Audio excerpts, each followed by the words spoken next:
Hey guys, QBmalls sent me a free box of their rechargeable desiccant packs for dehumidifying. I wanted to show you how easy they are to use and to recharge.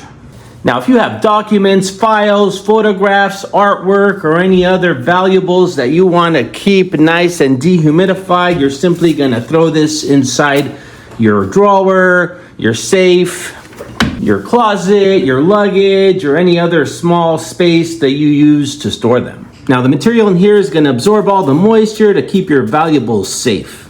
It even has this gauge here, so if it's blue, everything is working perfectly. When it turns pink, it's time to recharge this. Now, to recharge it, it's real simple. You're simply going to stick it in your microwave this side down for 3 minutes.